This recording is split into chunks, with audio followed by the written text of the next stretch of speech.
A chat with Glendora, a show for living right. A chat with Glendora makes your day so bright. Words of inspiration, jokes to make you smile. Come relax and chat with Glendora for a while. Everybody, this is sort of a special edition of A Chat with Glendora. I'm dedicating it to Philly Camp, public access in the city of brotherly love, Philadelphia, Pennsylvania. And I'm dedicating it to Dr. Gordon Bermont and to Gretchen and to Debbie Reynolds. This is program number 14,471, Stephanie? Yes. And this is our great pal, miracle worker, Stephanie. Aw, thank you. And the date is Memorial Day Saturday. Memorial Day came so early this year, Monday the 26th. And this is the 24th. And let me start by saying that the theme of our program is when all is said and done, the only thing that really matters is how did you treat others. Yes. You agree, Steph? I agree wholeheartedly. The only thing that really matters, Dr. Bermont, is when all is said and done, how did you treat others? And Dr. Bermont, you get an A in that. And Stephanie, you get an A in that. Aw, thank you. Now, do you have any jokes in your pocket? I certainly do. The first one is a clean bill of health. Did the doctor give you a clean bill of health? He won't do that until my check clears.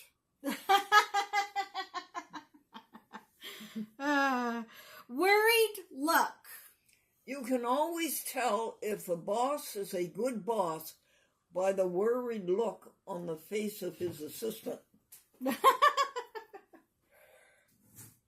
All right. Robber to the banker. The robber said to the banker, 1 peep out of you and your geography. Which he says, don't you mean history? He says, don't change the subject. Orange juice. I found out that tellers get $17.50 an hour, folks. Are you surprised to that? People who work for us for PTLL and for Consumer Direct and for Medicaid, they get $18.10 an hour, and bank tellers get $17.50. What was the topic, honey? Orange juice. Oh, why was the little boy staring at the orange carton, the orange juice carton? Do you know, Stephanie? Yes, I do, actually. What was his reason for staring at the orange carton? Because it said concentrate. Very good. That's a good joke. That is a good joke. All right, bargain. You know what a bargain is? Something you can't afford at a price you can't that you can't resist. Something you can't afford at a price you can't resist. That's what a bargain is. Too many of those, folks? Yeah. Warden. Say again? Warden. Honey, I didn't get it. Warden. W-A-R-D-E-N. Warden. Like a warden of a jail? Oh, a warden of a jail. Yes. Well, this minister, honey, was very, very kind, and he would go to the prison and volunteer his own time to give lectures to the prisoners. And the prisoners went to the warden and said, "Warden, we protest these lectures. They were not part of our sentences." Stephanie, tell the folks about the flowers you bought for your brand new home. Yes. So we bought some very lovely flowers. We bought a lilac bush. Whoa! White or purple? White. Oh, nice. They smell so sweet. Oh, they do. I love the smell of lilacs. We bought some hydrangeas. Nice. Pink and blue. Creepy. Oh, boy. Yes. We also bought some hollyhocks. Oh, don't you love them? Oh, and won't the hummingbirds love you, dear? Oh, yes. Yes, they will. And we even got an azalea bush. Oh, wow. You made good choices. And thank you, world, for giving us such beauty. Do you have any other jokes? Yes. Children, old age. Children are a comfort. Grandchildren. Grandchildren are a comfort in your old age, and they also help you reach it faster. Yes, they do. Yes, they do. Any other jokes, honey? Yes. Harvard. Oh, yeah, you can always tell a man from Harvard. What'd you say, Glendora? I said you can always tell a man from Harvard, but you can't tell him much. That's for you, Dr. Burma. You have your PhD from Harvard. Oh, that's nice. Yes, it is. He's a very educated man. Yes, he is. And very humble and very kind and very accomplished. All right. The next joke is I pray for all. Well, there was a blackboard, and it was at the Kiwanis Mimi, and the physician came up, folks, and wrote on it, I prescribe for all. The lawyer came along and wrote on it, I plead for all. And then the minister wrote on it, I pray for all. And the ordinary person wrote on it, I pay for all. Yeah. Yes, you do. Isn't that our lot, folks? It is. The last joke is today's necessity. Today's luxuries become tomorrow's necessities. Have you ever noticed that to be true? Yes. Today's luxuries are tomorrow's necessities. Yes, that is true. All right, are you ready for the Bible passage? Yes, let us point out again that this is a special edition for public access television called PhillyCam in Philadelphia, Pennsylvania, and it's dedicated to Dr. Gordon Burmont and to Gretchen and to Debbie Reynolds. Sure, go ahead, would you please? Today's Of course. Bible lesson Is John 14:6. I am the way and the truth and the light. No one comes to the Father except through me. Remember, folks, that this I and this way and this light and this truth, remember that the other names are love. Now, let's translate that into our concept of when all is said and done, the only thing that really matters is how you treat others. Love,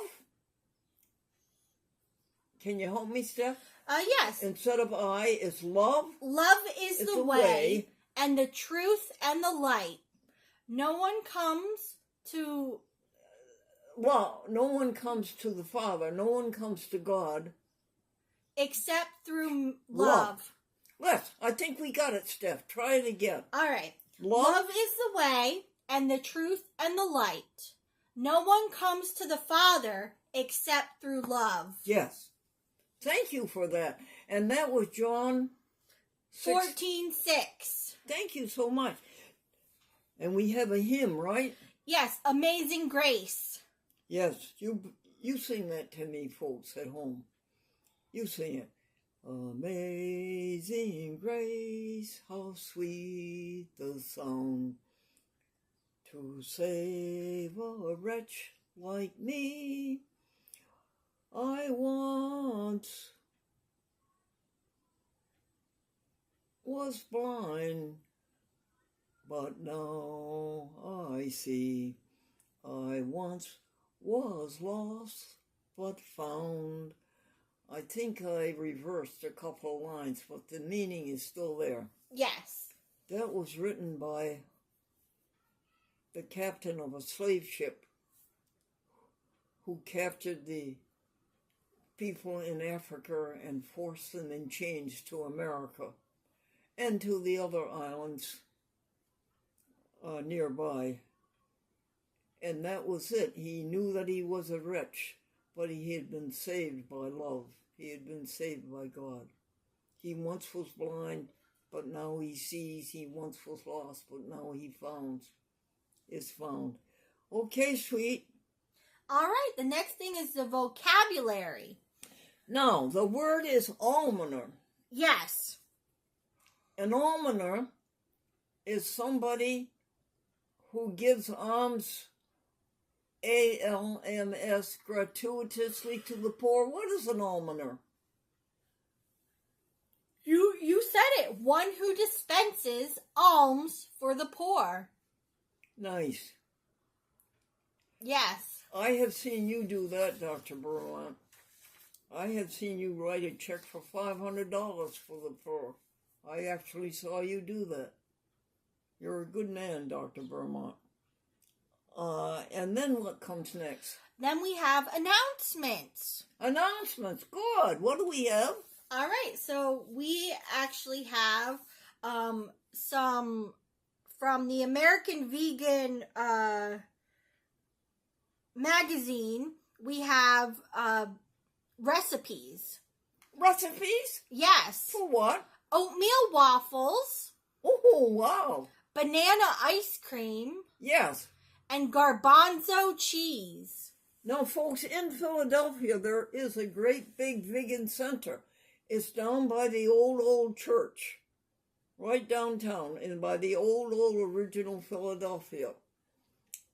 And they have all kinds of programs and cooking. That's the Vegan Center in Philadelphia, American Vegan Society. What's next, honey? Oh, these recipes that Stephanie mentioned, would you mention them again? Yes. Oatmeal waffles, banana ice cream, and garbanzo cheese. Now, these are for kids. These are kid recipes for that vegan kids can make. Yes. Okay. All righty. I think that's nice to have recipes for children. Oh, yes, and that they can make as well. Yeah. All right, the next thing we have here is from the American Buddhist Study Center. I want to hear it. It says, Dear Glendora, I appreciated your call the other week, and I always enjoy hearing your joke of the day. Thank you for your continued support of the American Buddhist Study Center with your $50 tax-deductible donation, which will be applied to your 2025 membership. I'm sincerely grateful for your generous donation and for helping the American Buddhist Study Center in its dedication to transmitting Buddhist wisdom and Japanese culture through our online and in-person lectures, workshops, symposia, and publications. Yurzin Gasho Hoshina Seki. God bless you. God bless you, darling. You know, the American Buddhist Society meets in a very plush neighborhood in Manhattan on the Hudson River, Riverside Drive. And they actually bought the building or an apartment in the building that William Randolph Hearst bought for Marion Davies. Now that's a quite a piece of history. Yes. Ho China's daddy was a Buddhist minister, and he founded the Buddhist movement in America, and they went through so much horror during World War II that we just applaud them and praise them. And let me tell you, folks, that Ho China puts out a piece on the internet every week of Buddhist philosophy, and I cannot see any difference between what the Christians are saying. We followers of Jesus, I can't see any difference in that and in what the Buddhists are saying. I just don't see that much. Maybe we Christians sing a lot more, maybe we laugh a lot more. But as far as living life the way it should be lived, the Buddhists and the Christians are just one-to-one. I'm not going to answer that, folks. Hello. Please leave a message. Stephanie, what's next for announcements? All right, next we have from S. Walensky from the Boys and Girls Club. All right, it says, Glendora, thank you for your kind donation to our Boys and Girls Club. We appreciate your support and will be sure to put it to good use. Looking forward to making better futures alongside you. Good for you, folks. Thank you for the good you do. They even have a joke. They have a joke. Yes. Why can't you hear a pterodactyl go to the bathroom? I give up. Because the P is silent. No, folks. It's contagious. It's telling of jokes. Go ahead, Steph. Yes. Why can't you hear the pterodactyl go to the bathroom? Okay, pass. Okay. All right. And it lists, it's signed by a bunch of the kids. Oh, by a bunch of the children? Yes, by The a bunch boys of the and the children. girls. Yes. What a sweet touch, honey. Oh, yes. I'm sorry about the joke, folks. I didn't know it was in there. I'm really apologizing. That's all right. All right. We'll move right along. So the next thing I have is actually your obituaries. Oh, you have obituaries? Yes. Well, you know, folks, I had a birthday party, my 97th birthday party, and 12 people came. And the first thing we did was to tell each other what we did in the decade 2011 to 2020, Steph. Yes. And that brought us very, very close to each other. And then we had everybody, what was it, dear? Tell us their concept of God. Yes. And Stephanie, I liked what you said. What did you say to them? I said I actually enjoyed Glendora's concept of God the most, which is that God is love. Yes, when you substitute the word love for the word God, then you begin to understand what God is.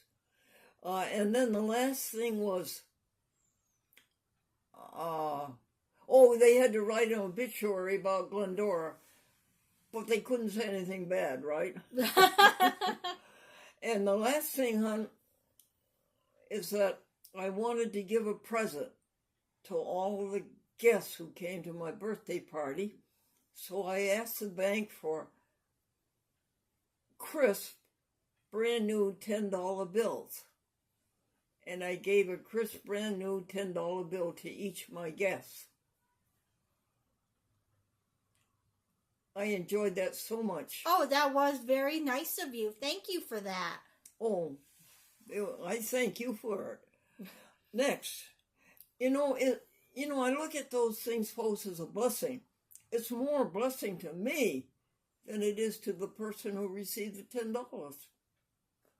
That's true. So did you want me to read the obituaries or no? Yes, please. All right.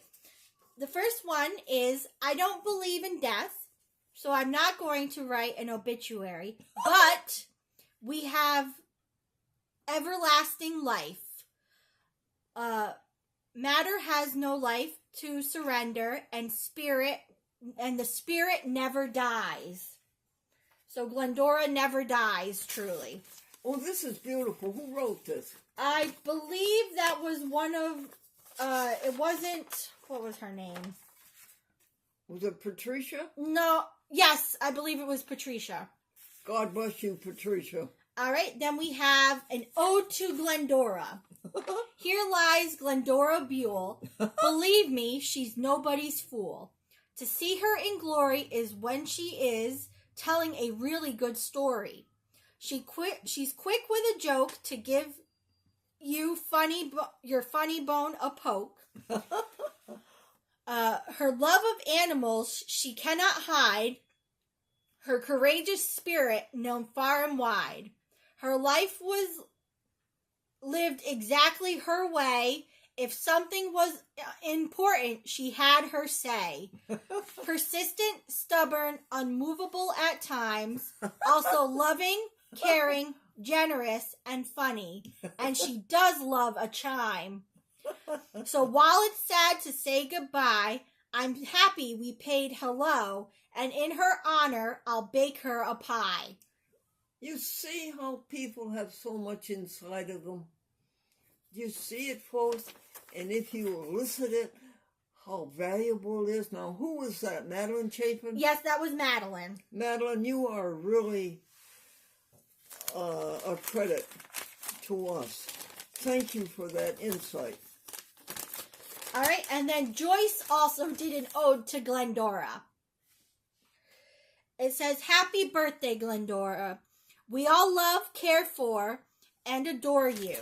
She's known as being witty and moved to Nassau to avoid the city. Today we're here to celebrate and let her know we think she's great. So with wishes from far and near, we get to be together to say we love you, dear. Wasn't that sweet? That's Joyce Baum, New Rochelle, New York, and also Brainerd, New York. And Joyce is a Christian Scientist. Oh, really? Yes, she is. And she's a great lover of animals and a great contributor to animals. Oh, that's so nice. All right. And let's see. We have mine. What'd you say, honey? I said we have my obituary for Glendora, which was I had only known Glendora for a short time, but I can say with confidence there wasn't anyone like her, nor will there be. She was full of hilarity and good cheer, always ready to put a smile on someone's face or hear them laugh at one of her many jokes. Keep it up. Her outstanding desire to better the world is a message she continued to spread right up until she went to heaven.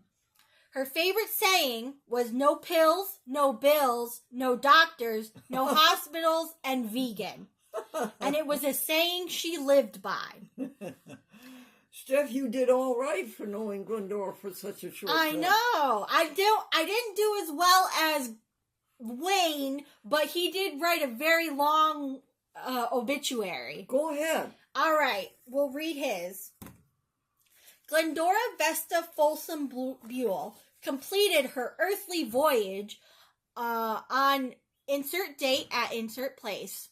Although she never in her life had been aboard an actual ship, Glendora was, at heart, a sailor. Her first home port was Presque Isle, Maine, where she was born on May 1st, 1927. She was the daughter of Ralph Arnold and Edna Folsom. At the age of 10, she moved with her family to Lincoln, Maine, where she completed her elementary education, and then they moved to Bangor, Maine, where she began high school. Her family relocated once again to Springfield, Massachusetts, where she completed high school, graduating from Classical High School in 1946. She then received her Bachelor of Arts degree from American International College in 1950. When she was in her 40s, she returned to the college for the purpose of studying physics, later authoring a book titled Love and Physics. Her first port of call was Hollywood, California, where she worked as a script person.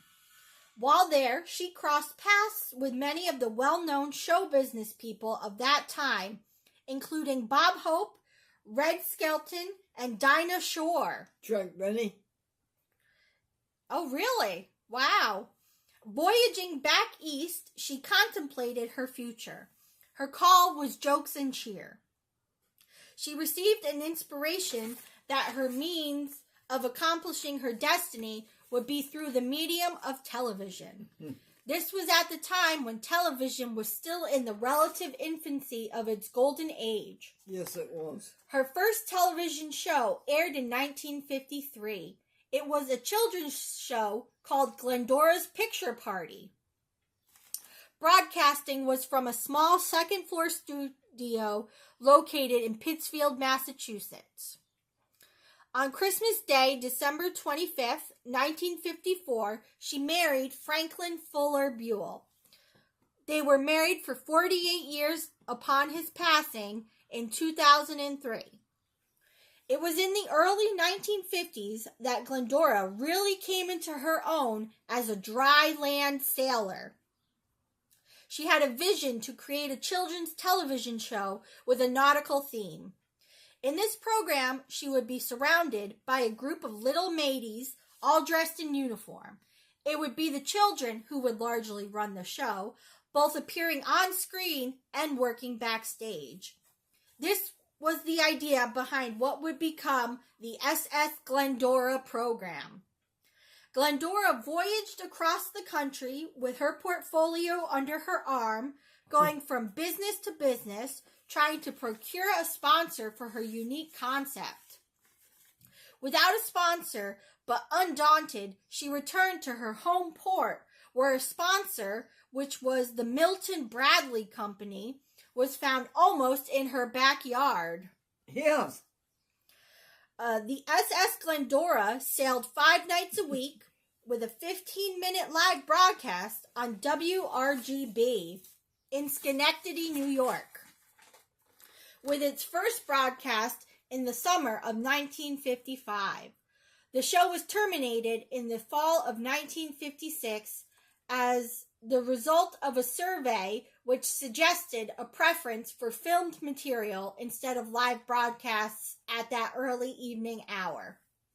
Like the phoenix rising from the ashes, Glendora was back on WRGB TV with a show called Satellite 6, in which she was the captain of a spaceship.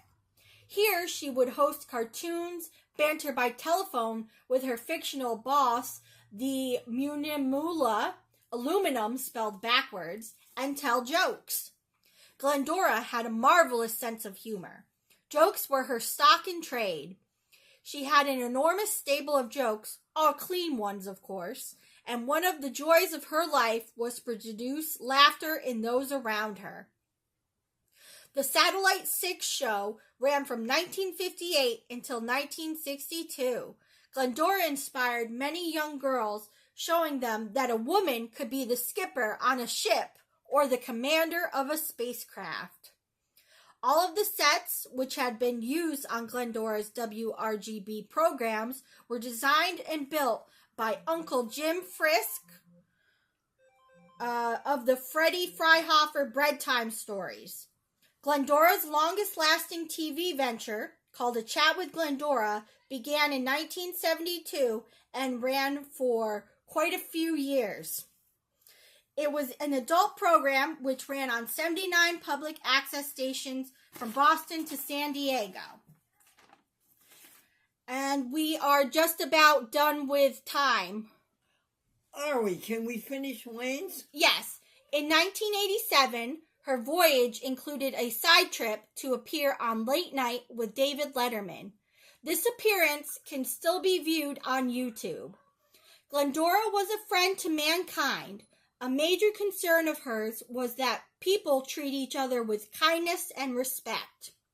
She was also a friend to animals. Her companion for many years was a cat named .com. Because of her love for animals, Glendora lived a strict vegan lifestyle, which was adopted in 1962. It was this lifestyle to which she attributed her longevity. Also contributing to her longevity was her positive outlook. It could be said that the positivity of her thinking was a cross between Norman Vincent Peale and Mary Baker Eddy. One of her longtime fans once wrote, "With a vegan lifestyle and television dedication, Glendora lived well past 97 without doctors or medication." Besides her husband and parents, Glendora was predeceased by a sister, Bertha Helene, and two brothers, Ralph Arnold Jr. and Gordon Howard. We wish Glendora bon voyage as she sails into her first spiritual port, as we say to her one final time, smooth sailing. What a piece of writing, Wayne Collins. Wayne Collins, what a piece of writing. Pittsfield, Massachusetts. Also the author of A Chat with Glendora, a show for living right. Good for you, Wayne Collins, Pittsfield, Massachusetts. Is that the end of the time, honey? Yes, ma'am. Is there anything else you'd like to say? How much time? We're just about at the end. Like 10 seconds. Okay. When all is said and done, the only thing that really matters is how did you treat others. Thank you for this special show for Philly Cam, public access television in the city of brotherly love, Philadelphia. Amen. Amen.